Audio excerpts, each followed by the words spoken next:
الصلاة خير من النوم۔ پیارے دوستو، جب شیطان مردود نے آدم علیہ السلام کو سجدہ کرنے سے انکار کیا تو اللہ نے اسے جنت سے نکال دیا۔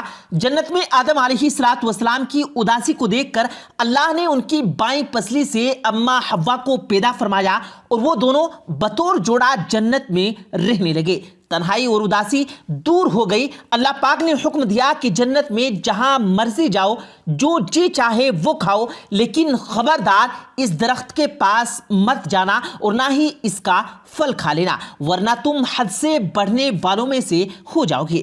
پیارے دوستو، اس وقت جنت میں سانپ بھی رہا کرتا تھا اور جنت میں سانپ کے پاؤں بھی ہوا کرتے تھے اور اس کے منہ سے ایک زبردست خوشبو بھی آیا کرتی تھی۔ لیکن ایک وقت ایسا بھی آیا جب سانپ کو جنت سے نکال دیا گیا۔ آخر اس کی کیا وجہ تھی اور سانپ کو جنت سے کیوں نکالا گیا؟ آخر ہم آپ کو آگے اس ویڈیو میں بتائیں گے، اور اس کے ساتھ ساتھ پاکستان کے شہر سرگوڈا میں سانپوں کے عذاب سے کون سا واقعہ پیش آیا یہ بھی آپ کو ضرور بتائیں گے۔ لیکن اس سے پہلے ہماری ویڈیو کو لائک کر کے شیئر کرنا ہرگز مت بھولیے گا۔ تو چلیے ویڈیو کا آغاز کرتے ہیں۔ پیارے دوستو، سانپ جب جنت میں رہتا تھا تو اس کو یہ اجازت تھی کہ وہ جنت سے باہر بھی آ جا سکتا تھا۔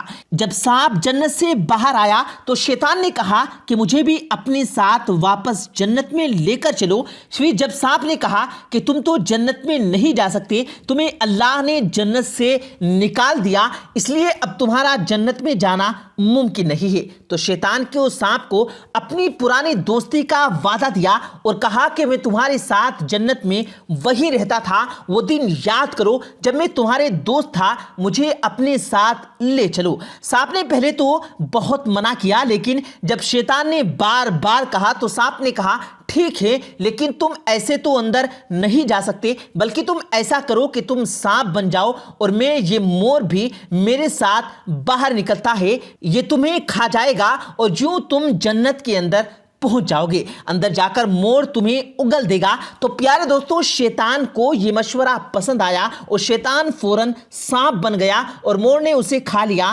سانپ اور مور جنت میں چلے گئے اور مور نے وہاں پہنچ کر شیطان کو اگل دیا اور یوں شیطان جنت میں داخل ہو گیا۔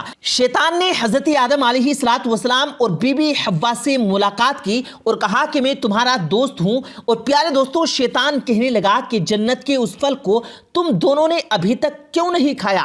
انہوں نے کہا کہ اللہ نے ہمیں اس درخت سے دور رہنے کے لیے کہا اور اس درخت کا پھل کھانے سے منع کر رکھا ہے، اس لیے ہم نے وہ پھل ابھی تک نہیں کھایا اور نہ ہی ہم ایسا کریں گے، ہم اللہ کے حکم کے مطابق چلیں گے۔ لیکن شیطان نے انہیں یہ بھروسہ دلایا کہ یہ ان کا خیر خواہ ہے، اور پیارے دوستو، مگر انہوں نے شیطان کی کوئی بات نہیں مانی۔ جب آپ آدم علیہ السلام سو گئے تو شیطان اماں حوا کے پاس آیا اور کہنے لگا کہ آپ وہ پھل کھا لو، وہ پھل بہت ہی عمدہ ہے، اس لیے اللہ تعالیٰ نے وہ پھل کھانے سے آپ کو منع کیا، کہیں وہ پھل کھانے کے بعد آپ دونوں فرشتے نہ بن جائیں۔ اور تمام باتیں شیطان ان کو بتانے لگا۔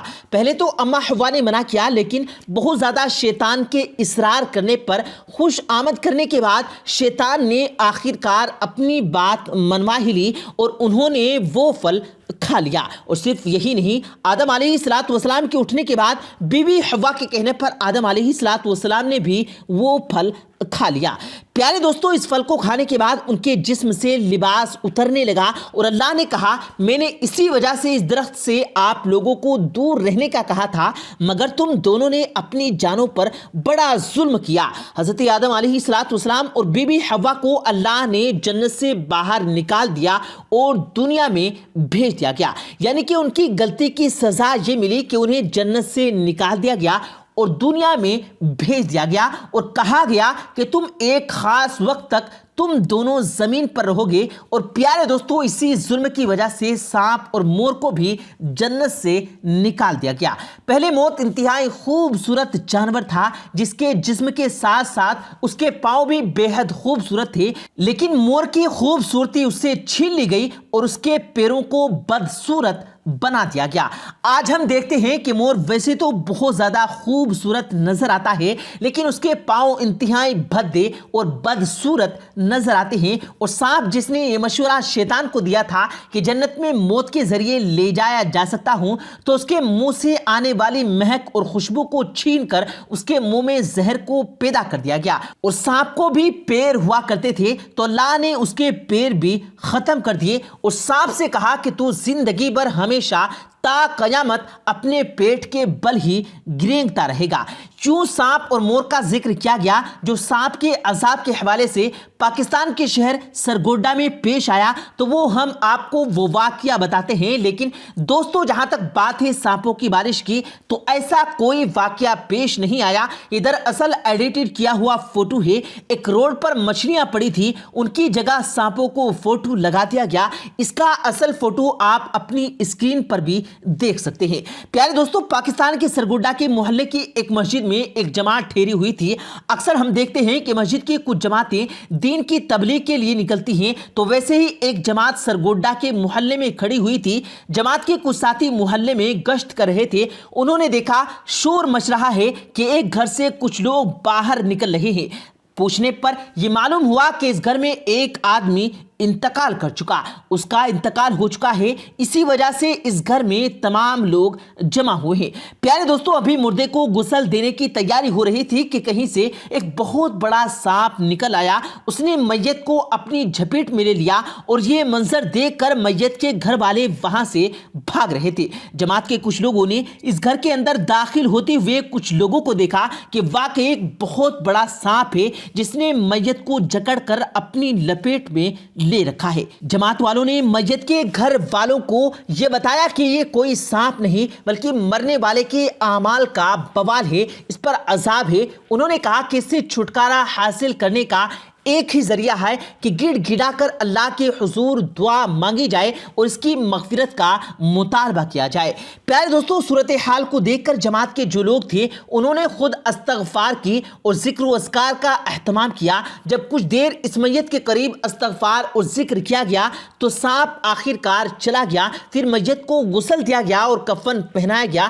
جب میت کی نماز جنازہ ادا کر دی گئی اور جب اس کو قبرستان میں لے جایا گیا اور قبر میں اتارا جانے لگا تو دیکھا گیا کہ قبر میں ایک بہت بڑا سانپ موجود ہے جو قبر کی کھدائی کے وقت وہاں موجود نہیں تھا۔ میت کو اسی سانپ کے ساتھ ڈال دیا گیا اور لپیٹ میں لے لیا گیا۔ لوگوں نے وہاں سے فوراً واپس لوٹنے میں ہی اپنی بھلائی سمجھی۔ بتایا جاتا ہے کہ یہ واقعہ پاکستان کے شہر سرگوڈا میں پیش آیا ہے۔ پیارے دوستو، بے شک موت تو برحق ہے اور موت ضرور آنی ہے۔ ہر جاندار کو موت کا ذائقہ چکھنا ہے، لہٰذا ہمیں چاہیے کہ وقت رہتے ہوئے اپنے گناہوں سے باز آ جائیں اور نیک اعمال کریں، عبادت کریں۔ اللہ پاک عمل کرنے کی توفیق عطا فرمائے، آمین ثم آمین۔ پیارے دوستو، امید کرتے ہیں آپ کو آج کی ہماری یہ ویڈیو ضرور پسند آئی ہوگی۔ اگر آپ کو یہ ویڈیو پسند آیا ہو تو اس ویڈیو کو دل سے لائک کریں اور زیادہ سے زیادہ لوگوں تک اس ویڈیو کو ثواب کی نیت سے شیئر کریں، اور اس ویڈیو کے بارے میں آپ کی کیا رائے ہے کمنٹ سیکشن میں اپنی رائے کا اظہار ضرور دیں، اور مزید اسی طرح کی روز کی ویڈیو پانے کے لیے ہمارے چینل کو ضرور سبسکرائب کریں۔ ملتے ہیں پھر ایک نئی ویڈیو کے ساتھ، تب تک کے لیے اللہ حافظ۔